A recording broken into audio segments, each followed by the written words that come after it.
Wagwan people, it's your boy Lowe's. Welcome to the Mind Spark.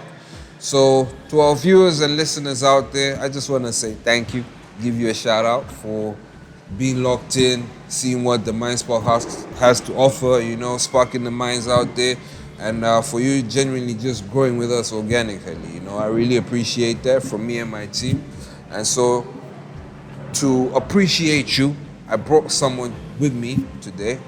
His name is Kaoma Lombe, and he's a valedictorian, So I think he can talk more about that. Before that, though, how you doing, my brother? I'm good, how are you? I'm all right. Pleasure having you on the show. Thank you for having me. Yeah, that's what's up. How's your weekend going? Slow, but it's getting there. Yeah, and I appreciate you making it, even though you had some other commitments. Yeah. Yeah, had to be at the wedding, but... Yeah, but our boy came through, just to come spark your minds. So, Mr. Lombe, tell me, my brother, tell me, how has your journey been, my guy?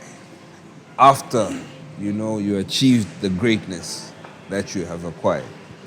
It's been overwhelming. It's been a combination of, hard work, over the years, between research reports, dissertations, and, coursework. And I come from a family that is like built on academic excellence. Okay. So the pressure was really there. It was really real. Having achieved that status, is like living up to the name. Yeah. So it's good. It's been good so far. Okay. Yeah. Okay, I like that. So it's economics that we're talking about. Yeah. Like, what made you choose that What made me path? choose? To say, you know what, this is what I want to do. This is what I'm going for. Yeah. It's actually a funny story because when I first signed up for admission at Unilus, my first choice was law. Oh, okay. Yeah, Okay. Economics was my second choice. Okay. But when my admission came, I was picked under economics. Okay. Yeah, so at first it was like, I'm just gonna do it. Just going with Yeah, it. just going with the flow. Okay. But then, first class, you're taught the principles, the fundamentals, and then, I grew interest just knowing how the economy works, what causes what, how resources are allocated despite their scarcity and all that. So from there is when my interest and, true interest in the course, that's when it started. It spoke to you in a way after Gradually, having your toe in. Like you're maybe this is my thing. Okay. Yeah, from there it was like clockwork. Just work my way up. Okay. Yeah. So when was this ceremony? When did you guys when did you have your gown on, and when were you given the token of appreciation for your accomplishment? That was 25th April. So Okay. I would say 2 weeks from now. So it's still quite fresh. Yeah, it's still quite fresh. Yeah. Did anyone help you with that speech, or you came up with that on your own? No, actually, I didn't actually give a speech, but Okay. I would say I was not expecting it. It was I definitely had more people in my mind that were going to get that. So you didn't even picture yourself, No, you were didn't. not ready. I was not ready for it. Wow. Even when I got my book for the graduation, and I'm seeing my name as I have a distinction, which I expected. Uh-huh. But for best graduating and all that, I was being given awards and stuff. That was unexpected. Wow. Yeah. Wow, that's interesting, man. That's interesting. Yeah. Guys. So, okay, so what year did you start doing economics by Unilus? So I started in 2021. Yeah. So it's been a good 4 years. 4 years, yeah. How was your first year experience? Was this your first time being in university, or should I say college, fresh out of school? Did you have a gap year to really think about what you want to do?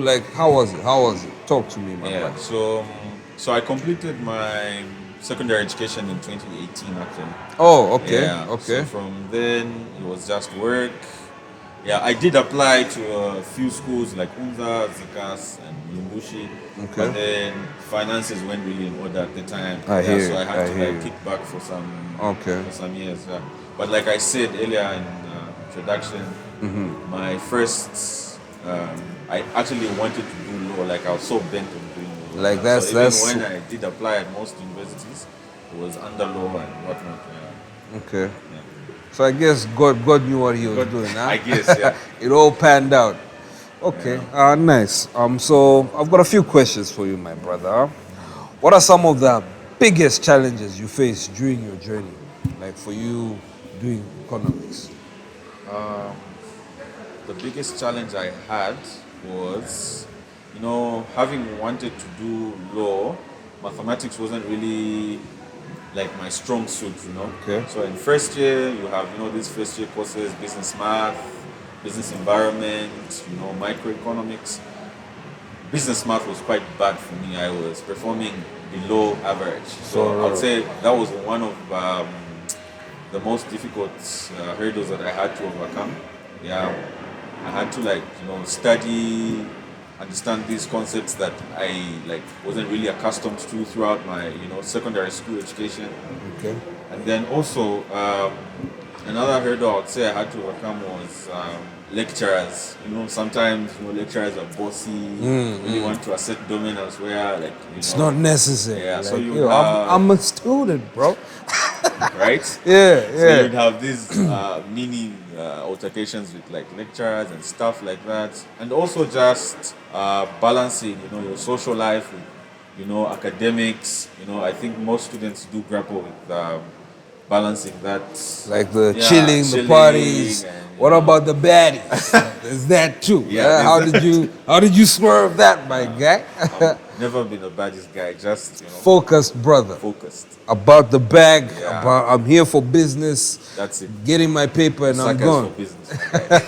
I like that. Straight Yeah, up, yeah. straight up. Okay, nice, man. So I'm sure you had those sleepless nights, Definitely. like for you, because it's not easy to be top of your class and studying economics, my brother. Yeah. Like that's crazy, man. So big ups to you, man. Thanks, bro. Yeah, so I'm sure you had those nights, man. Definitely, every student can attest to those, sleepless nights. Yeah. Like take a shower 5 times in a night just to try and stay Just to be awake. Wow. Lie Yeah. to you that take some coffee, it will keep you awake. Does that stuff work, No, though? it doesn't. It doesn't. Wow. So what did you Doesn't. find worked for you, bro? I think just knowing, there's power in deadlines. Oh, Just yeah? knowing that you had to get stuff Stuff done done at a before a certain- certain time, Okay, and I just hear you. knowing that there was no time or money to waste. It just gave you that essential push that you needed to keep going. Yeah. Okay, so Yeah. basically, from my personal understanding, you have a sound mind, focused guy. Yeah. Like you just got to school, you're like, you know what? I know why I'm here. Fun and all this stuff will come later. You Yeah. know, let me do what I came here for. Was it Get the easy degree. though? No, it wasn't. It really Yeah? wasn't. Because, like I said, you're learning new concepts, you're meeting new people, and you're balancing your life, your different components. And of then you your have life. hey, Kaoma, you look good today. What perfume you use? Yeah. There's that too. And then, stress at home, stress at school, all that type of thing. It just academics does take away your social life. I'll tell you that. Yeah? Because you need to study, you need to keep up to date. You have these pop quizzes that you didn't expect.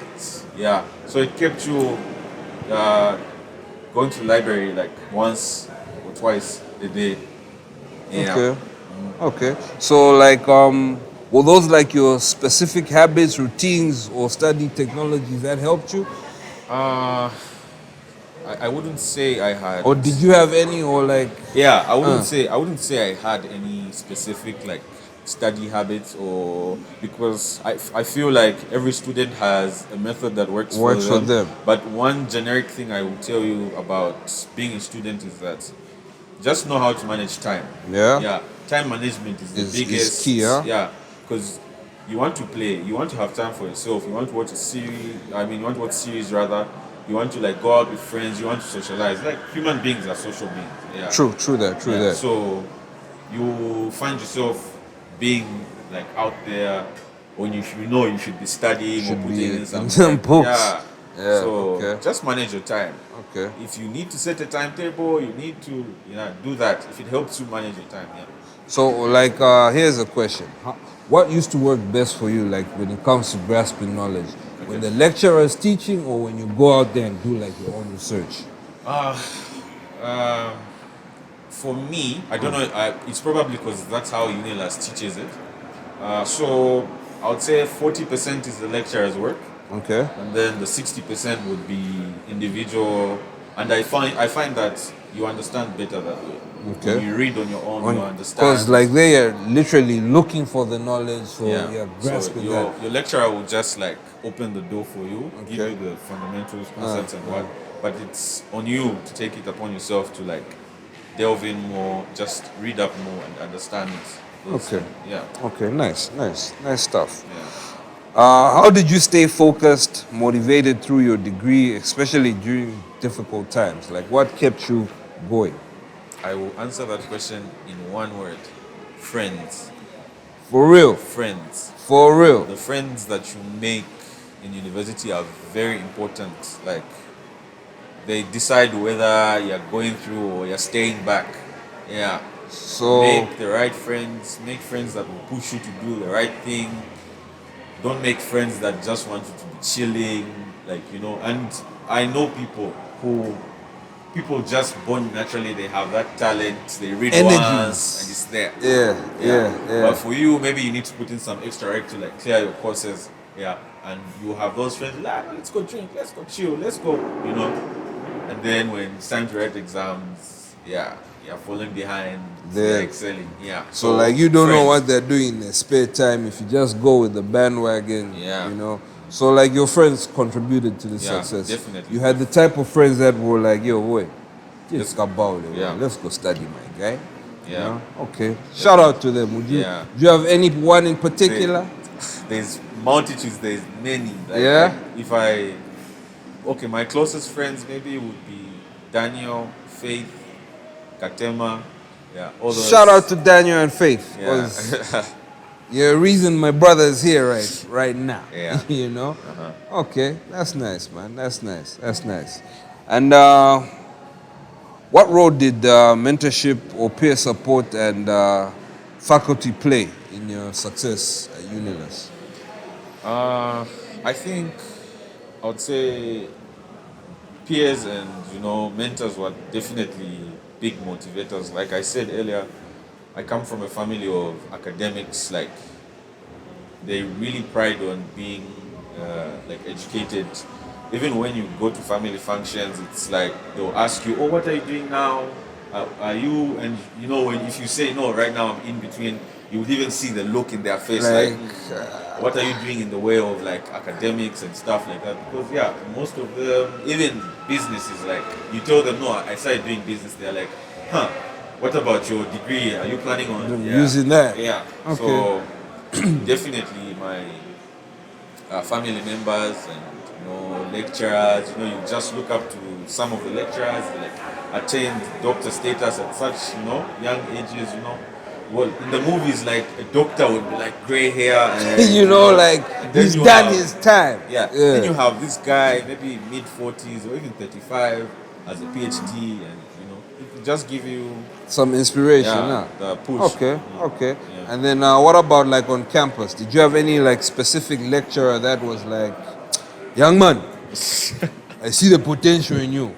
Focus on your book. Yeah. Or just, when you go to his class, you enjoy his lecture. Yeah. Did you have that kind of lecture at Unilus? I wouldn't say I had a lecturer that like specifically singled me out and said, because I was always quiet. Like, I never really answered questions in class. Yeah. You just soaking I was it up. just- Yeah. Huh? So, All right. but I could point to a few lecturers that I looked at and I said, oh, I want to be like, there's a lecturer in third year that took me in intermediate macroeconomics, Miss Mpoku.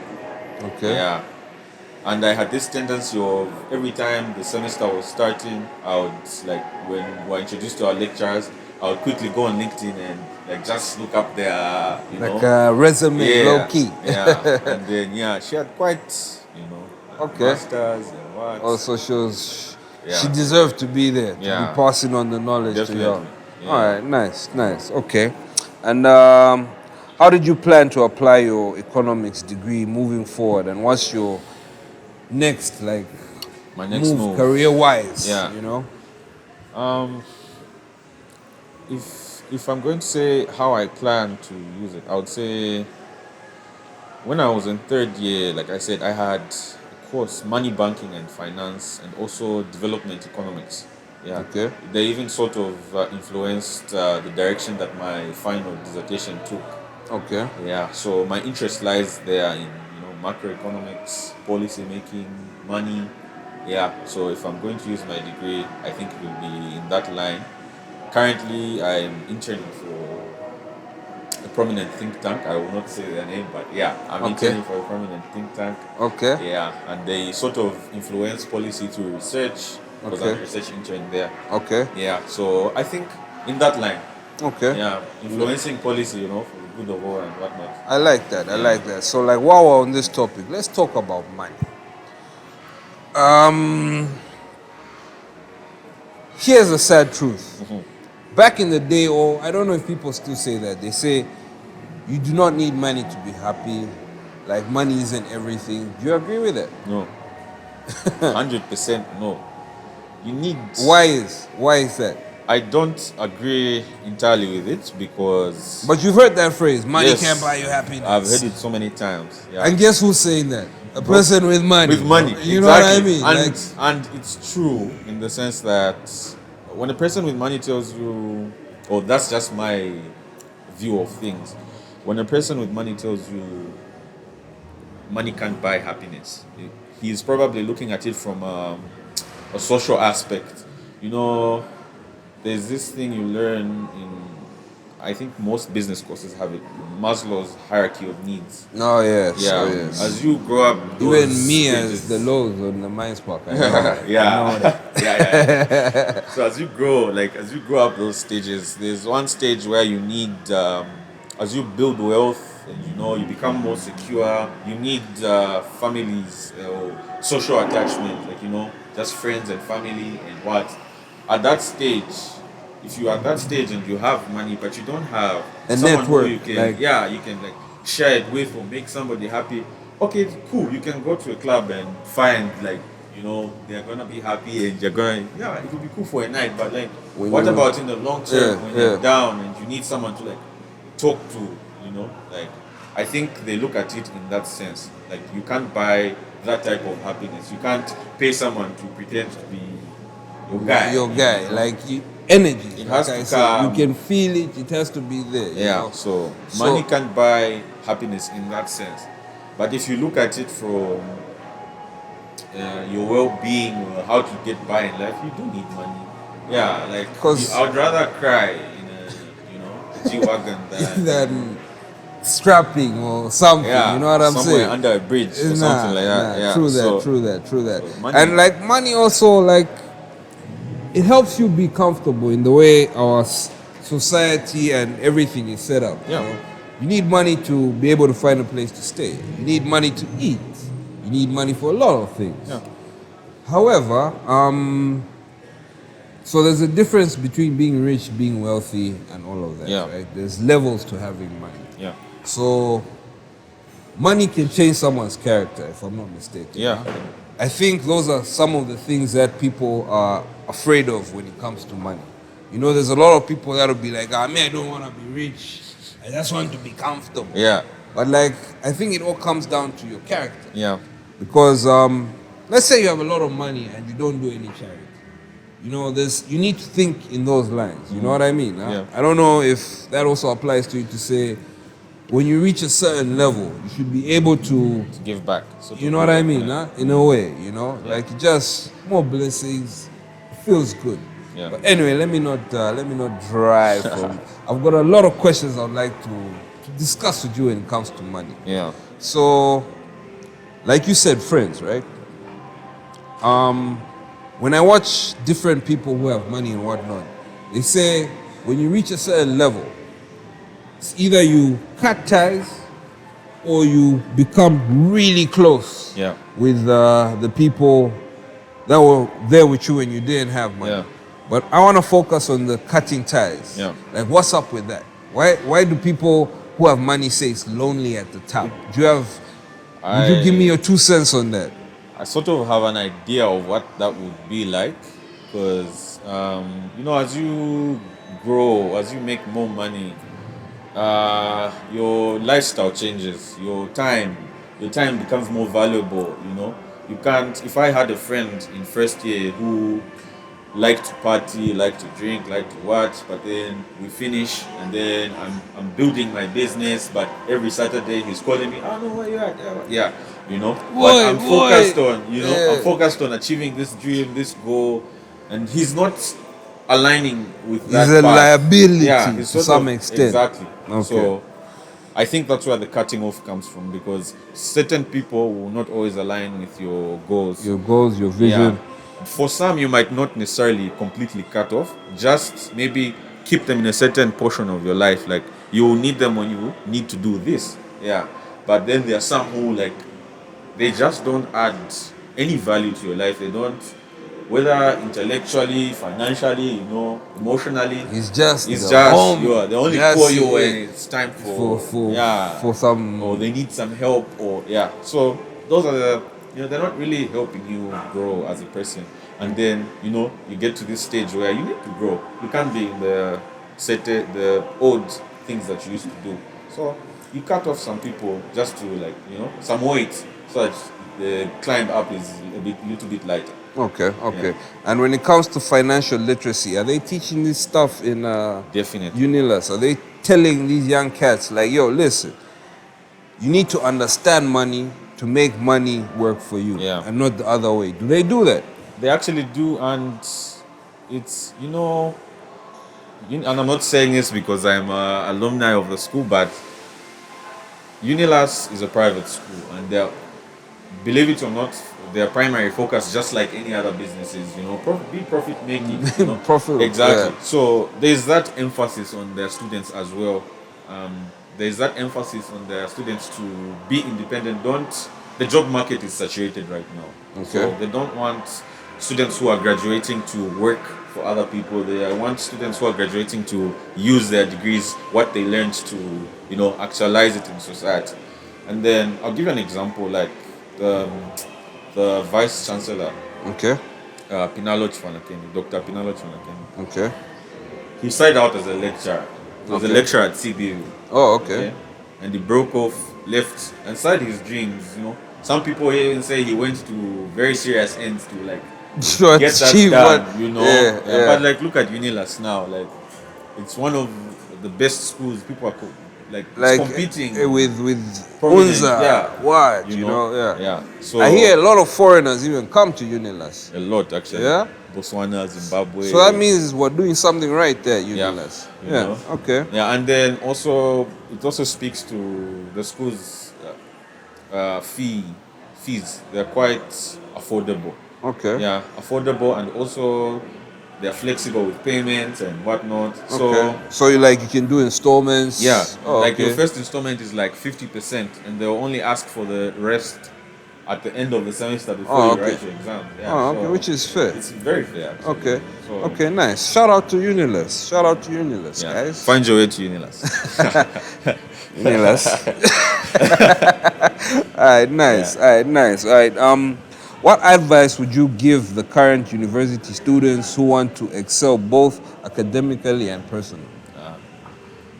I think throughout this session I have talked about balancing social and academic life, So time management is key, like I had mentioned also. Like, I will not tell you to stay away from social relationships. Social relationships are important. It's what makes your journey in university memorable and fun.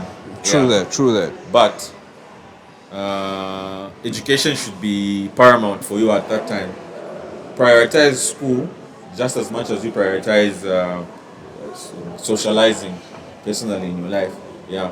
Build relationships, meaningful relationships that build your character, that build your intellectual base, relationships that grow you emotionally. Yeah. relationships that just generally help you get through, your life and your academics and the like. Yeah. So what I wanted to find out. Yeah, the Vox is performing. I'm trying to be smooth with it. Yeah. But like, anyway, as a person that's done economics, right? Do you have to have a certain type of look when it comes to your swag? Do you feel like that plays a role? Like you can be this casual guy that wears jeans, sneakers, and like when you walk in a room, people still take you serious, or you have to have that look. I think how you dress is dependent on what's the occasion. Okay. Yeah, obviously, as a fresh graduate, I can't go to a bank looking for a job casually dressed. Though Need to it will suit be a up, play right? or unless if I'm like a Nobel laureate or something, I can walk in pajamas and people will be like, oh, But they know what time it yeah, is. exactly. But then, yeah. Okay. But having done the program, I don't think it has an influence on how you dress.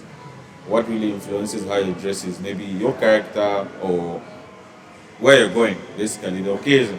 You're going to dress differently for all occasions. So if you're going to work, all workplaces have dress codes unless otherwise not specified. But all workplaces will generally have a dress code. Okay. Yeah. So and then here's a question.